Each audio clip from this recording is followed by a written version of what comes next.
Olá, como vai? Tudo bem? Em nosso vídeo de hoje, iremos falar sobre a gestão de terceiros no e-social. Aqueles terceiros que prestam serviços com cessão de mão de obra ou empreitada. Como será tratada essa questão no e-social? E para esse bate-papo de hoje, temos um convidado muito especial. Está conosco o auditor fiscal da Receita Federal, Paulo Rogério Albuquerque de Oliveira. Mas antes de chamá-lo, quero lembrar a você alguns pontos importantes que trataremos nessa conversa e que alertamos também em nossas capacitações sobre a gestão de terceiros no e-social. Os prestadores de serviços vão expor os tomadores no e-social. O prestador, o prestador de serviços, aqueles contratos que envolvem cessão de mão de obra ou empreitada, esses prestadores, no e-social deles, irão expor eletronicamente os riscos dos estabelecimentos dos contratantes ao governo federal.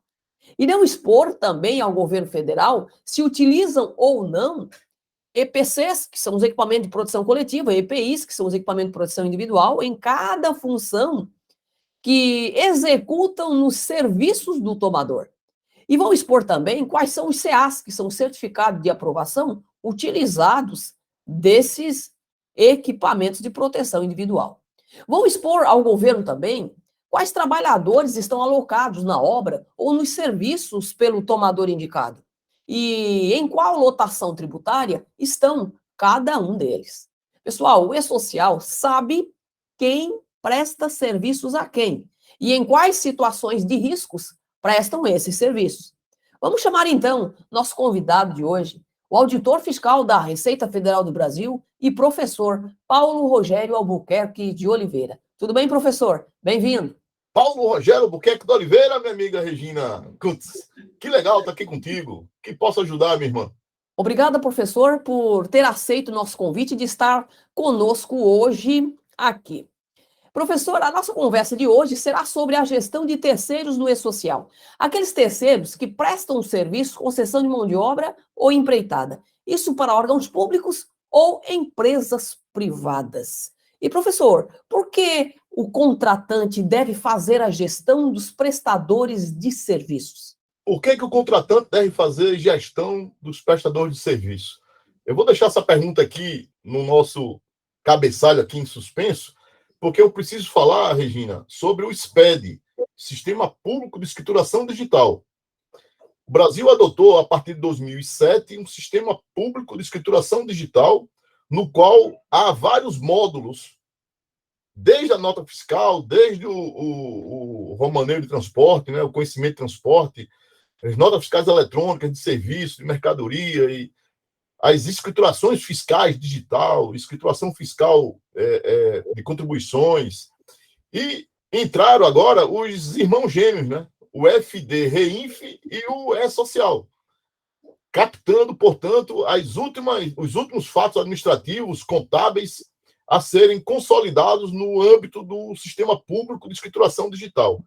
Então, em relação à mão de obra, em relação à remuneração afetada pelo meio ambiente de trabalho, em relação aos fatos geradores de contribuição social, nós temos uma escrituração fiscal a partir do E-Social, que nada mais é que um tubo que conecta a empresa ao grande porte do fisco, assim como os demais tubos conectaram a nota fiscal, a escrituração digital e a toda a tributação brasileira, né, amigo?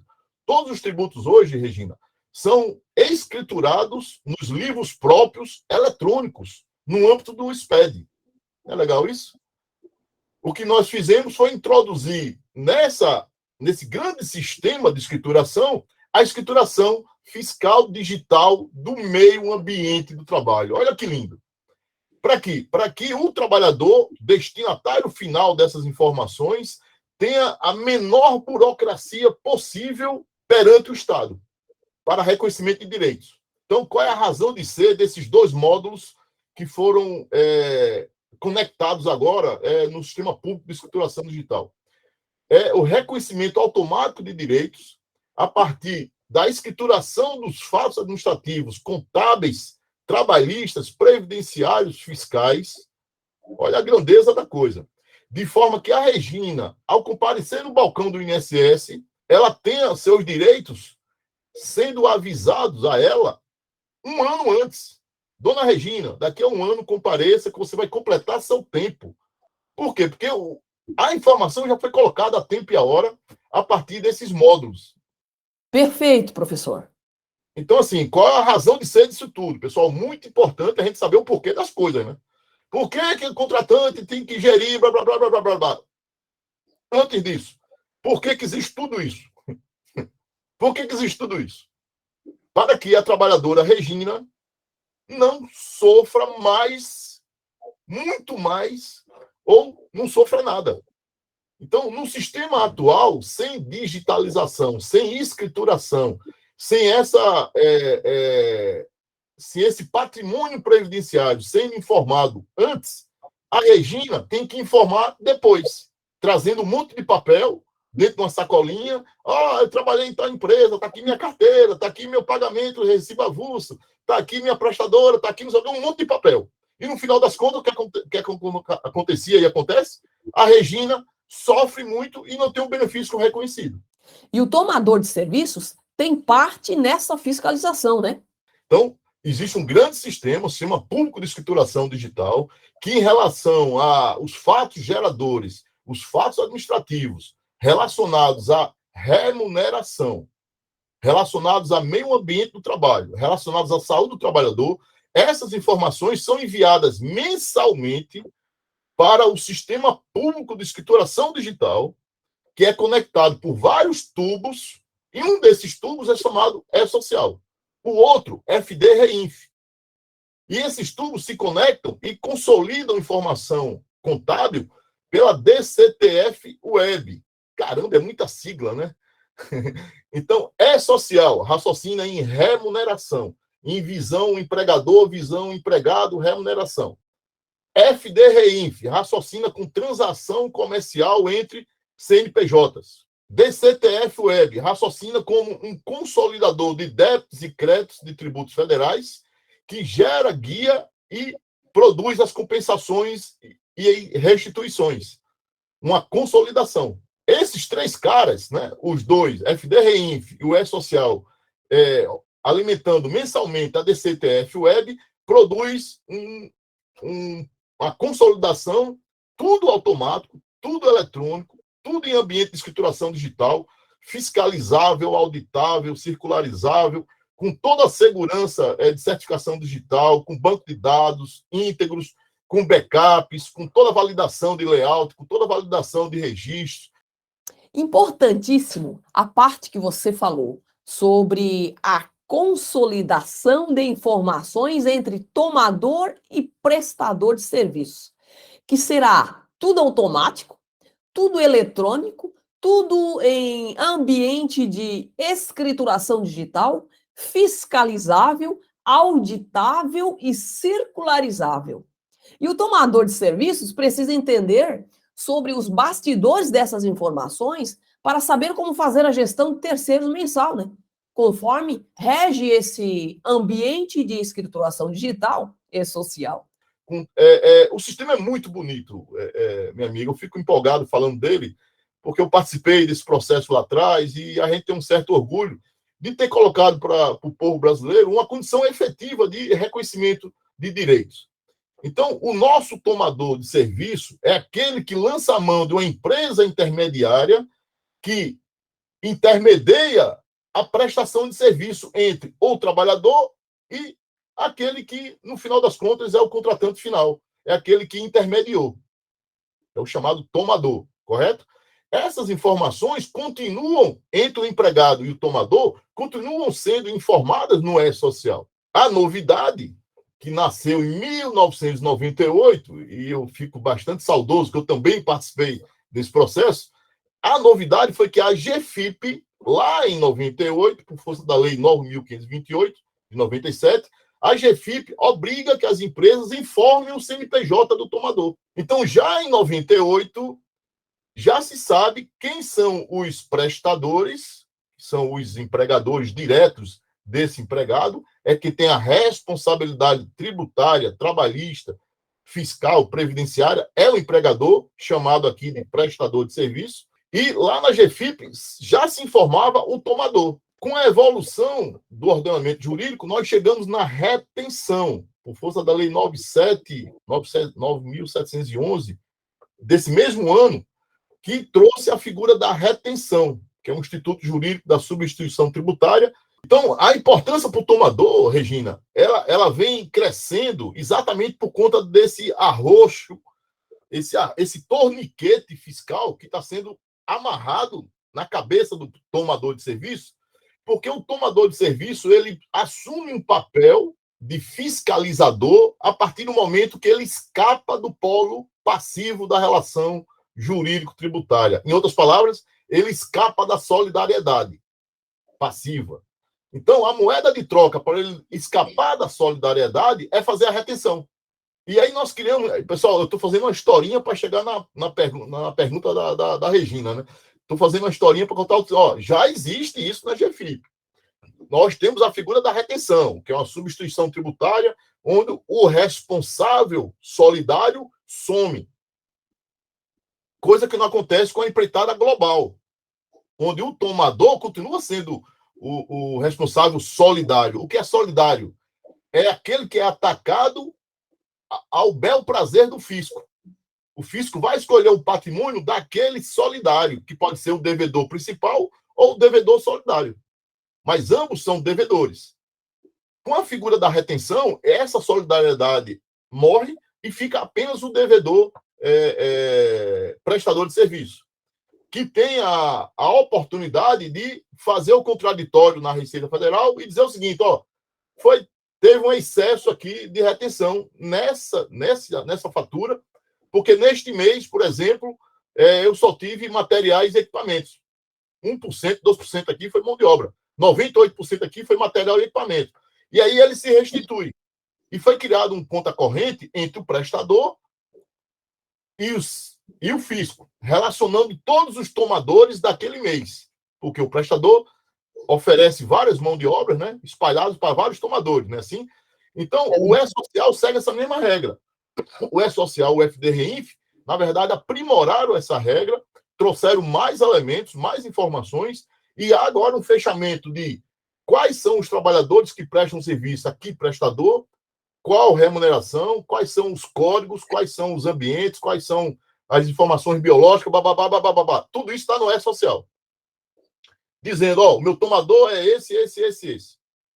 E um E-Social para cada um desses tomadores, isso bem discriminado, né? Lá no FDRINF, eu faço a escrituração da parte fiscal, dizendo, ó, para esse tomador tem essa retenção. Para esse tomador, eu tenho esse trabalhador que teve um salário maternidade, que eu tenho um crédito. Para esse tomador, essa mão de obra específica, eu tenho um salário família, eu tenho um crédito. Para esse tomador, eu tenho um crédito porque ele fez uma retenção de 11%, e eu demonstro aqui, neste mês, que essa retenção foi exagerada. Agora, a importância para o tomador. Primeiro ponto, o tomador jamais vai delegar responsabilização. Ele só vai escapar do fisco se ele escapar da solidariedade. E se ele cumprir as suas obrigações acessórias. Então, uma das obrigações acessórias do tomador é fazer a retenção. E essa retenção inclui o FACET, Financiamento, Aposentadorias, Condições Especiais de Trabalho, FACET, que acresce na retenção 12%. Isso dá um trabalho administrativo de fiscalização grande, que deve ser colocado na conta do tomador para verificação se vale a pena ou não terceirizar. Porque o custo dessa terceirização pode continuar muito alto, apesar de ter terceirizado o serviço. Eu dou exemplo do FACET aí, para fechar a pergunta, amiga, e abrir o próximo bloco aí. Eu dou exemplo do FACET porque ele está muito cru ainda, muito incipiente. Os tomadores não fazem isso. Infelizmente, eles fazem aquela retenção 11% e não atentaram ainda que existe o complemento de retenção para os 12%, decorrente do fator de risco ruído, calor, vibração, por aí vai, para custear o FACET, Financiamento, Aposentadorias, Condições Especiais do Trabalho. Se o tomador não faz essa retenção do acréscimo do 2%, destacando na nota quais são os trabalhadores prestadores que estão nessa condição especial, ele continua no polo passivo, ele não escapa da solidariedade. Consegui me explicar? Ele escapa da solidariedade do 11%, mas não consegue escapar do 2%. Por quê? Porque ele não cumpriu a obrigação acessória de fazer a retenção. Então, fechando aqui a pergunta, qual a importância para o tomador? É enorme do ponto de vista comercial, imagem, fiscal, produtividade, do ponto de vista do controle, do ponto de vista do know-how. Quando há uma terceirização, você está mexendo com todas essas facetas do negócio. Então, o know-how, na verdade, está na mão do prestador, porque é ele que treinou, é ele que levou para outra empresa tomadora de serviço esse know-how que muitas vezes ele produziu perante este tomador. Até que ponto este tomador está perdendo esse recurso humano por conta de não tê-lo contratado diretamente? E agora, com a vinda do E-Social e EFDREINF, tudo isso vai ficar mais visível, digamos assim, aos órgãos fiscalizadores, né? E, professor, quais são os problemas que podem acontecer pela falta da gestão de terceiros? A decisão de terceirização é a decisão corporativa, dentro de uma estratégia, dentro da política da empresa, né? Ou seja, tem que ter controles. Porque senão a empresa vai correr o grande risco de degenerar todas essas interfaces que eu coloquei aí do negócio. Imagem, baixa qualidade, baixa produtividade, desperdício, retrabalho, perda de massa, né, de material humano, perda de know-how, baixa autoestima dos trabalhadores, baixa criatividade, baixa iniciativa, um nível de interferência muito grande e de subcomandos na cadeia de comando, e um espaço aberto à sonegação fiscal muito alto, né? Então, o nível de controle do tomador praticamente inviabiliza a terceirização. Olha o que eu estou te falando. O nível de controle praticamente inviabiliza a terceirização. E por que ela é viável hoje? Porque a terceirização parte da premissa da sonegação fiscal.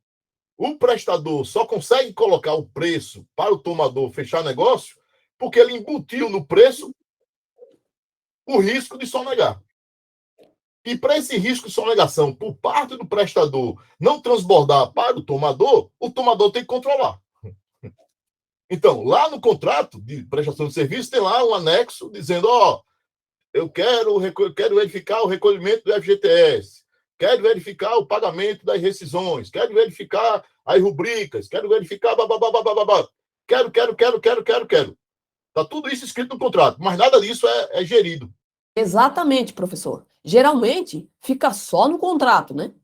O assunto é muito mais profundo do que negócio de social. O assunto é muito mais profundo porque diz respeito à política da empresa. Meu amigo, é o seguinte, estamos abrindo mão de controles internos, estamos assumindo uma vulnerabilidade que não é nossa, mas passou a ser nossa, a partir do momento que nós optamos pela terceirização. Já que terceirizamos, que tenhamos, então, uma central de supervisão. Tem que criar uma estrutura de supervisão dos terceirizados.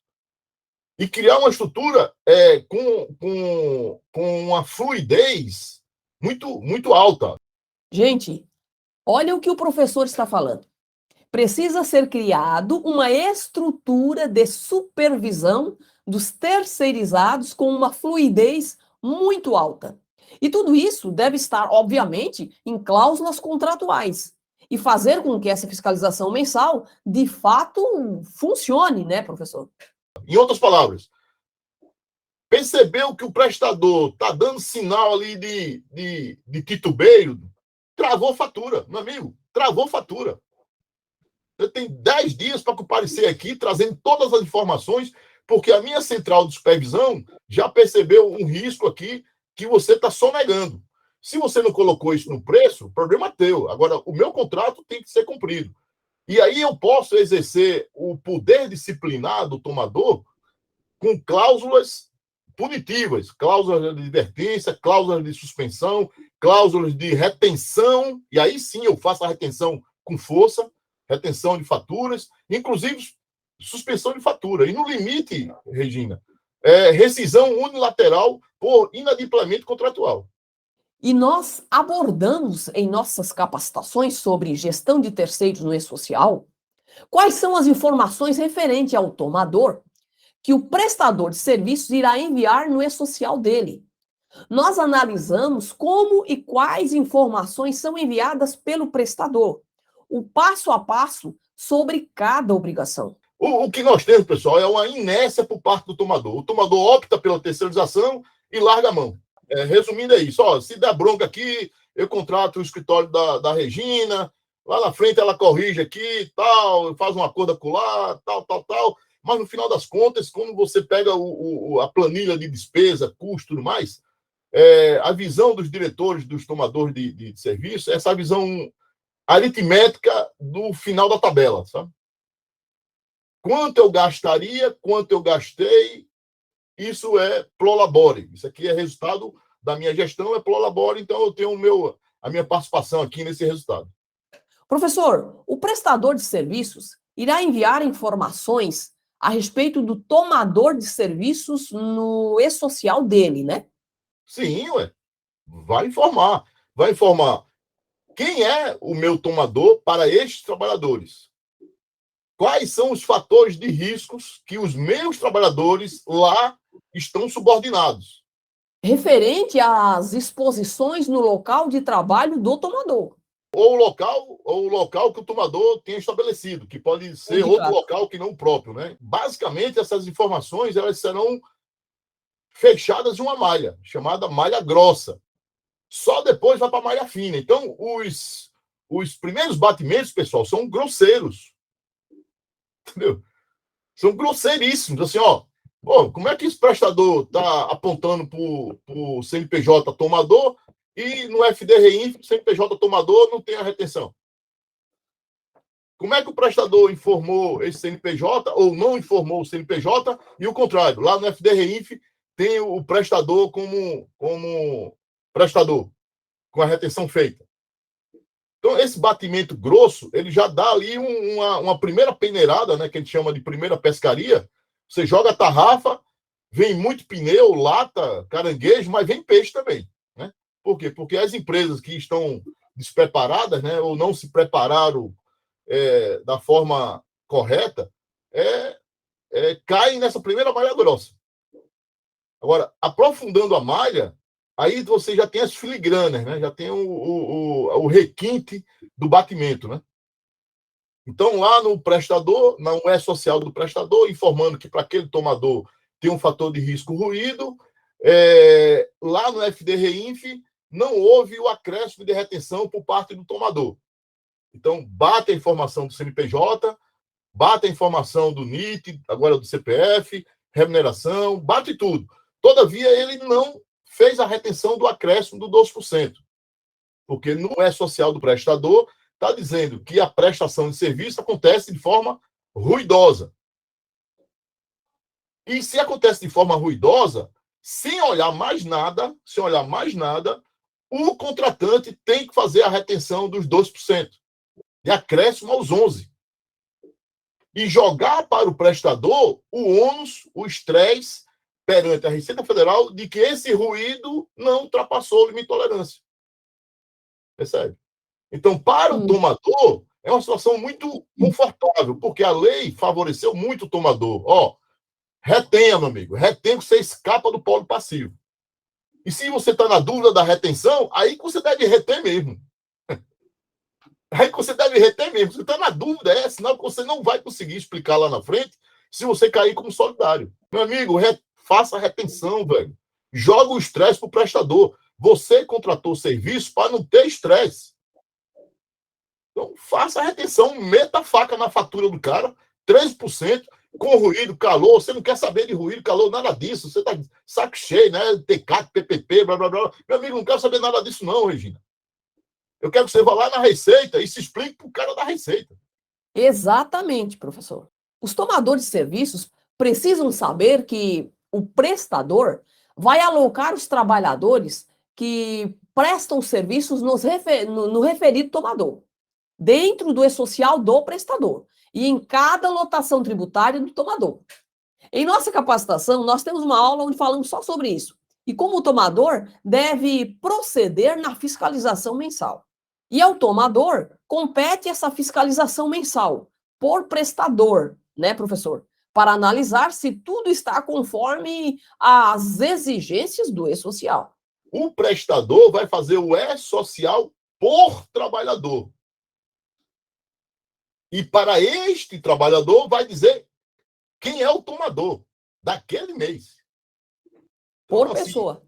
É visão sempre no trabalhador, pessoal. Lembra sempre da genética do e-social. A genética do e-social é garantir direitos à Regina, de forma que a Regina não tenha burocracia. Então, é tudo vocacionado para a Regina. Então, o prestador de serviço informa o e-social da Regina, não é da empresa. Isso é um erro semântico aí que os colegas cometem aí na internet. Eu acho que por não perceber a razão de ser do e-social, né? O e-social não é para a empresa. É para a gente. Empresa é obrigada a informar para a Regina. Então, a prestadora Regina tem o e-social feito para ela, com todas as informações dela, que só pertence a ela. Quem vai acessar juntamente com ela? Aqueles que têm poderes constituídos para isso. O Poder Judiciário via requisição, o Ministério Público via requisição, o INSS naquilo que for relativo a benefício, a Caixa Econômica naquilo que for relativo ao FGTS e a Receita Federal naquilo que for relativo aos tributos federais. Certo, amigo? Então, esse prestador de serviço tem um e-social enviado dizendo, ó, você trabalhou neste mês, eu estou informando agora, até dia 15 do mês subsequente, o mês passado, você trabalhou no tomador tal. Lá tinha fator de risco A, B, C, D, F, G. Coloquei isso no 2240. Neste mês, teve uma CAT emitida. Coloquei no 2210. Neste mês, teve exame alterado. Informei lá no 2220. Neste mês, teve facete. Este trabalhador trabalhou com facete. Então, eu, prestador, informo o facete desse trabalhador lá no evento 1200. Então, eu cadastro o trabalhador lá no 2200, fecho a folha de pagamento no 1200 e informo o pagamento daquele mês no 1210. E lá no 1005 eu digo qual o KNAI desse prestador, informo qual a alíquota FAP. Percebe que está tudo amarradinho? Então, eu, prestador, já estou dizendo que em relação à Regina, naquele mês, eu tenho as informações patrimoniais previdenciárias da Regina, combinado com as informações patrimoniais do CNPJ. E ao tomador compete fazer essa gestão mensal para saber se o prestador de serviços está, de fato, enviando as informações da Regina conforme exige o E-Social. Isso. E aí, essa gestão mensal, minha amiga, para mim, é uma rotina que pode ser automatizada no próprio módulo de pagamentos de contratada, no sistema de folha de pagamento, sistemas de contabilidade, e criar checkpoints, pontos de controle, com reunião, com puxada de orelha. Né? Com puxada de orelha, assim, meu amigo, o dinheiro é meu, eu te contratei, o que está na reta aqui sou eu, e eu estou aqui com o checklist dos meus supervisores de contrato, e eles estão apontando não conformidades. Essas não conformidades, eu não vou liberar sua fatura, velho. E outra coisa, antes de fazer o envio do E-Social, eu quero que você me passe o XML. Olha o nível, cara. Olha o nível. Pessoal, preciso ressaltar essa expressão do professor, onde ele fala que o tomador de serviços deve combinar com o prestador o seguinte: antes de você fazer o envio ao E-Social, eu quero que você me passe o XML. O tomador deve chegar ao prestador e dizer, antes de você fazer o envio ao E-Social, das informações referente aos prestadores de serviços, eu quero que você me passe o XML. Gente, olha o grau, a qualidade, a competência e cuidado que o tomador deve ter na fiscalização do terceiro. Por que isso? Para o acompanhamento, gente. Para o acompanhamento, a análise da forma que o prestador irá expor o tomador ao e-social. Se condiz com a realidade ou não. Então, assim, dá para fazer uma boa gestão sem se estressar muito. É só organizar, abrir o jogo lá na primeira reunião do primeiro mês com o contratado, né, com o prestador de serviço. E se você está chegando agora, o contrato está rolando, chama a reunião e estabelece ali quais são os pontos de controle, quais são as formas de prestação de contas. O prestador, além de prestar serviço, tem que prestar contas. Exatamente. Então, assim, nesse conjunto de prestação de contas, sem dúvida aparece aí os registros do E-Social e os registros do FDRI. Alguns tipos de documentos e eventos do E-Social podem ser solicitados em edital de licitação. Edital de licitação. Eu sou contratante em potencial e estou fazendo uma seleção, não é isso? Nesse contexto, estou fazendo uma seleção. Então, primeiro é a história. Qual é a história dessa empresa? Quantos acidentes foram produzidos por essa empresa nos últimos 5 anos? Quais são os FAPs dessa empresa? Então, você ranqueia pelo FAP, por exemplo. Então, o FAP é um indicador excelente para fins de seleção, por exemplo, né? De fazer classificação, pontuando, inclusive, dando ponderações ali, colocando pontos para empresas que estão no bônus e que estão no malus. Outra forma além disso, né, exigir na licitação esse histórico de acidentes. E aí o histórico absoluto e o relativo, ou seja, considerando os números absolutos de acidente e considerando os números proporcionais de acidentes, considerando os empregados da folha de pagamento dessa empresa, né? E, fora tudo isso, essas informações de programa de prevenção de riscos ambientais, que existiu até dezembro do ano passado. Pode apresentar, me apresente os programa de riscos ambientais. Me apresente os seus indicadores de exames alterados. Me apresente os seus indicadores de CAT emitidas. Então, assim, aí vai muito da criatividade e do objeto que se quer fazer o tiratema. Não, eu quero fazer o tiratema em relação à capacidade técnica de executar o trabalho. Não, eu quero a sua capacidade econômica de continuar inteiro, mesmo se tiver alguma flutuação de pagamentos. Então, pessoal, como o professor falou, em edital pode ser solicitado documentos para comprovação de competências para fins de seleção da empresa participando na licitação, né? Como o professor falou, o histórico do FAP, o fator acidentário de prevenção, o histórico do acidente da empresa, programas de riscos ambientais, laudos de SST, né? Histórico de exames alterados, por exemplo, o professor falou também, e também aí a apresentação de indicadores das CATs emitidas, né? Tudo isso pode fazer parte do critério de seleção, lá em edital de licitação, e mais relatórios ainda de eventos específicos do E-Social. Então, assim, você poderia criar indicadores, métricas lá na licitação, onde você consiga fazer essa classificação, né? E para órgãos públicos, por exemplo, solicitar em edital relatórios do E-Social, onde envolve informações protegidas pela LGPD, precisa ter a LGPD implantada, informando como o mesmo trata informações de terceiros, né, professor? Superando esse requisito da LGPD, eu daria sim para estar embutindo essas informações em edital de licitação. Mas sempre, amiga, partindo do que se quer, né? Não, eu quero terceirizar trabalho de limpeza, quero terceirizar conservação, quero terceirizar manutenção. Opa, ok, limpeza. Limpeza de quê? Não, do galpão 1, do galpão 2, do galpão 3. Não vai limpar a sede. Não, não, vai limpar tudo. Opa, vai limpar tudo, então eu preciso, já na licitação, colocar os critérios para atendimento desses requisitos de limpeza, né, amiga? Do ponto de vista da qualidade, da produtividade e da higiene do trabalho. Lembrando que a higiene do trabalho vai repercutir muito em tributos, precisamente o FACET. E aí, esse tomador, já no nascedouro, já elimina um monte de bronca, né?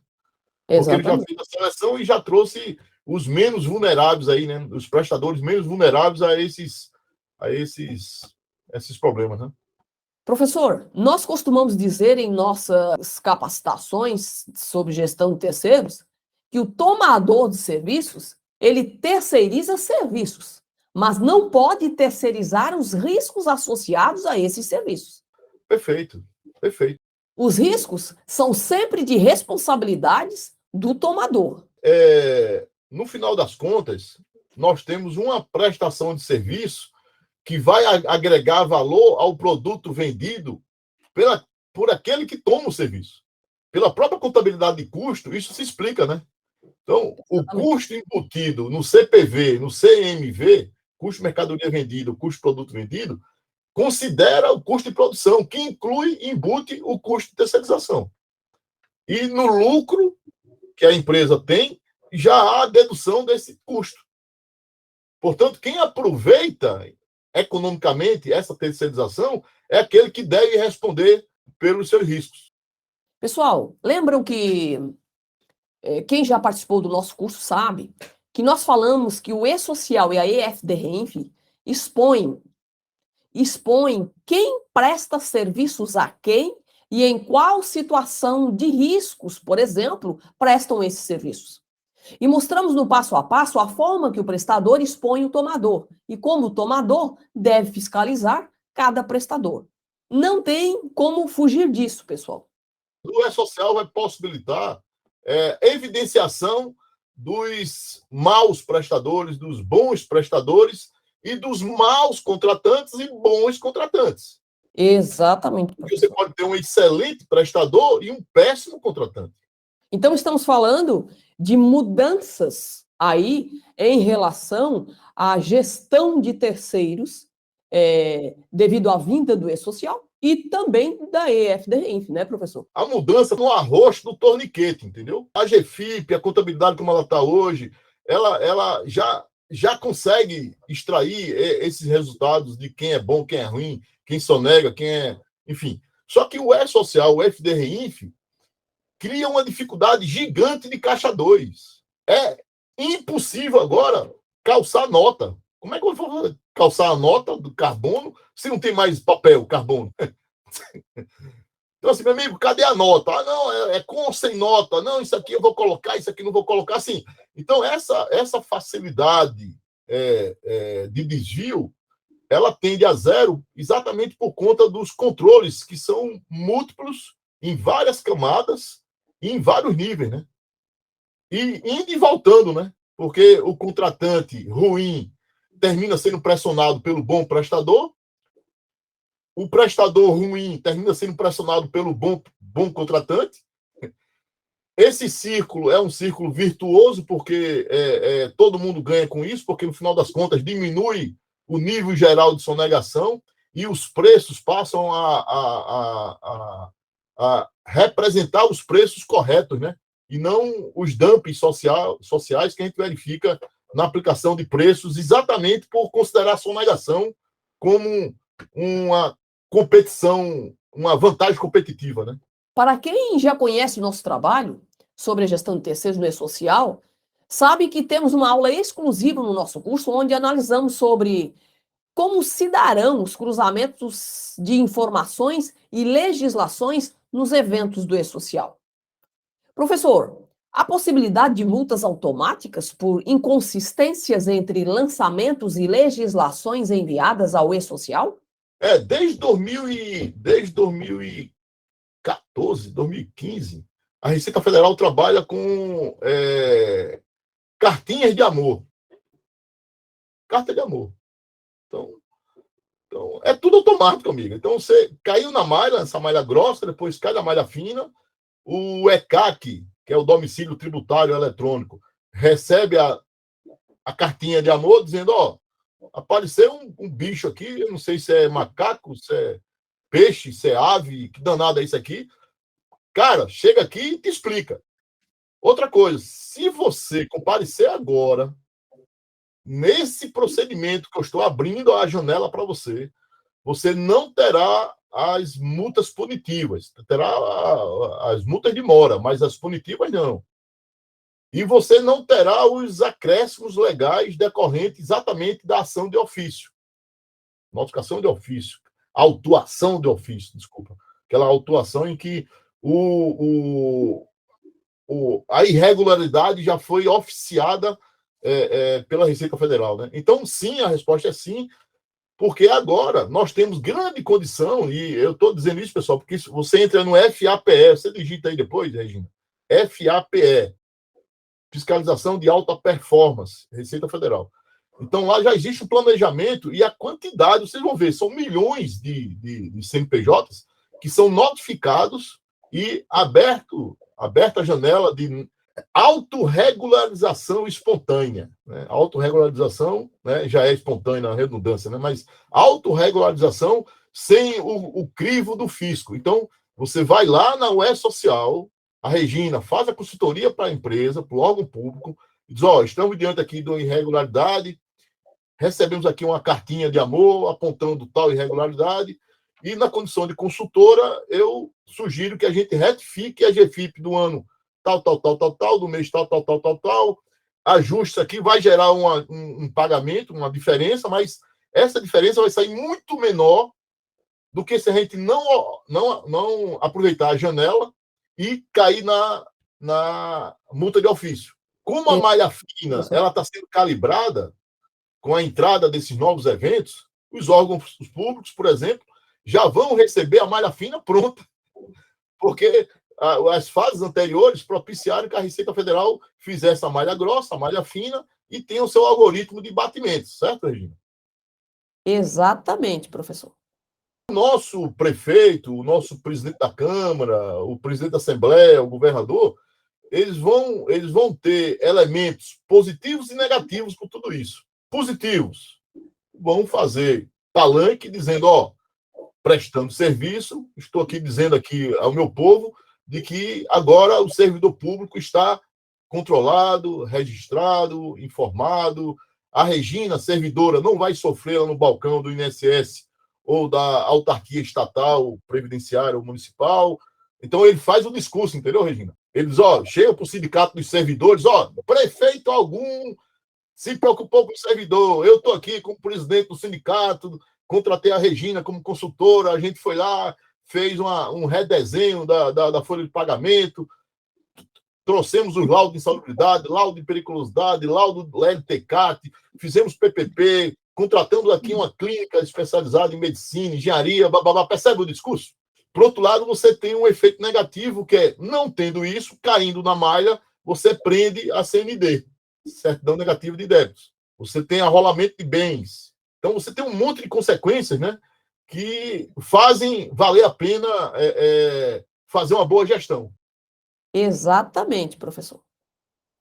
A nossa conversa de hoje, professor, vai fazer com que os tomadores de serviços analisam melhor a forma como fazem a gestão de terceiros e se adequarem no que for preciso para atender aí a AUE Social e também a EFD-REINF.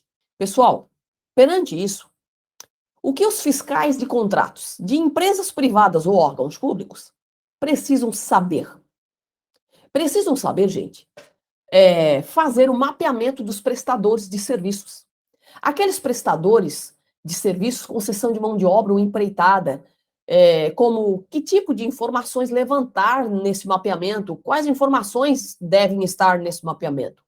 Informações estas que dizem respeito ao contrato com aquele determinado prestador, KNAI específico. Precisam saber também quais são as obrigações do tomador na gestão mensal em relação ao contrato com aquele determinado serviço terceirizado. Como realizar a gestão mensal dos prestadores que fazem parte aí do regime tributário, como MEI, ME, que são as empresas, que são as microempresas, as empresas de pequeno porte, que são as EPPs, por exemplo, né? Conforme legislações e também conforme a nova NR, ou norma regulamentadora número 1, que terá respaldo também no E-Social. Precisam saber também, gente, como fazer a gestão da empresa contratada, já que ela expõe o tomador de serviços eletronicamente no E-Social dela. Isso mensal. Em quais eventos do E-Social, por exemplo, e da EFD-REINF, fiscalizar? Quais informações solicitar? E como analisar esses relatórios, as informações enviadas nesses eventos? Precisam saber também sobre as relações das informações do E-Social com as legislações vinculadas à terceirização, que são várias. Saber relacionar também as informações e eventos do E-Social ao cumprimento aí das normas regulamentadoras, normas regulamentadoras brasileiras, que podem diferir a cada CNAE, função, riscos no ambiente, etc. Tá? Precisam saber também quais laudos e programas de saúde e segurança do trabalho são de responsabilidade do tomador de serviços e quais são de responsabilidade do prestador de serviços. Precisam saber também sobre o que, como, quando e por quê. O contratante deve fiscalizar o prestador de serviços. O E-Social e a EFD-REINF trouxeram, podemos dizer assim, um novo método para a gestão de terceiros. Para isso, o teu órgão público ou a tua empresa privada precisa se preparar.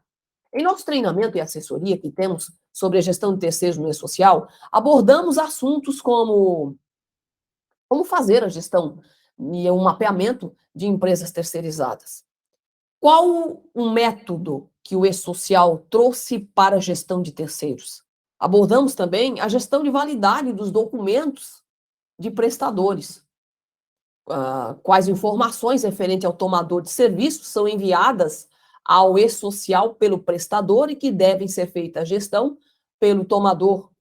Quais são os eventos específicos enviados pelo prestador ao E-Social e que a tomadora deve fazer a gestão mensal?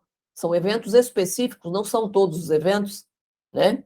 Quais são as responsabilidades, por exemplo, dos profissionais de saúde e segurança do trabalho do terceiro e seus registros legais no E-Social, que também precisam ser analisados pela tomadora?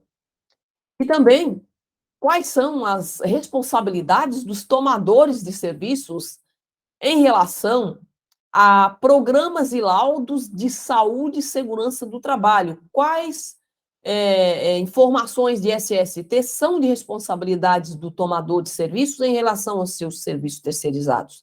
E quais são as responsabilidades das prestadoras de serviços em relação a documentos, programas aí e laudos de saúde e segurança do trabalho? E também os envios ao E-Social.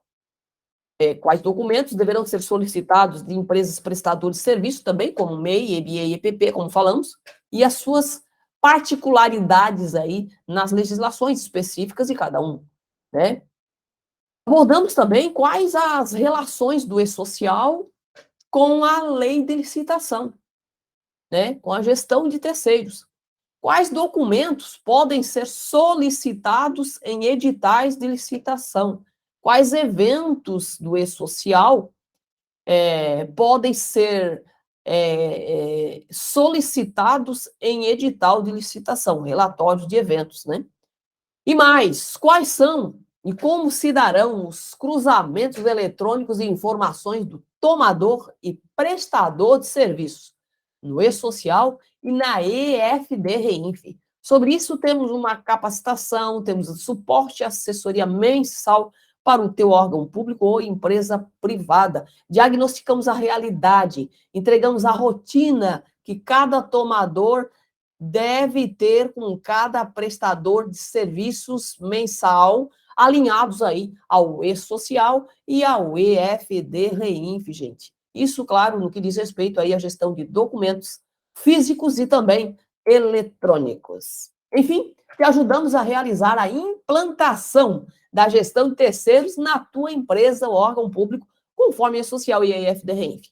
Tudo, gente, em um passo a passo para você colocar em prática imediatamente aí no teu órgão ou na tua empresa e fazer a gestão mensal de cada obrigação.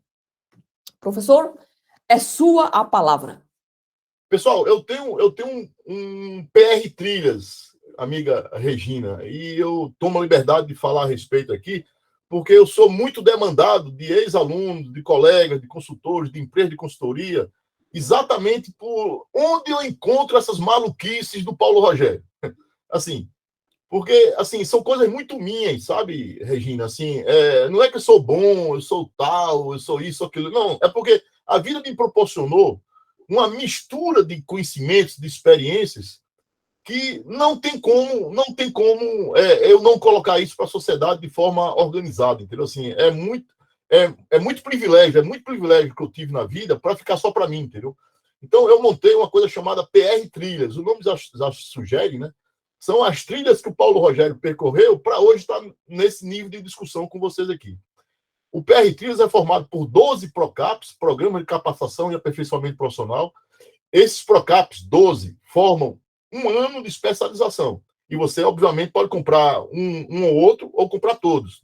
Eu sugiro comprar todos porque você paga uma assinatura que vale por ano todo e é um valor bastante reduzido do que fosse comprar individualmente. Esse PR Trilhas está separado em 3 trilhas. Uma vertente tributária, uma previdenciária acidentária e uma de engenharia. Por quê? Porque eu sou auditor fiscal da Receita Federal do Brasil, sou engenheiro mecânico, concursado da Petrobras, concursado como auditor fiscal da Receita, tive uma experiência de vida gigante na Petrobras, que deu toda essa minha carga de engenharia, todo esse meu conhecimento na área de engenharia. Fui para a área de fiscalização, aprofundei na contabilidade, fiz uma especialização na área de contabilidade. Fui para a área do direito, fiz um bacharel em direito e terminei fazendo um doutorado na área de ciência da saúde. Olha que maluquice, velho. Olha que...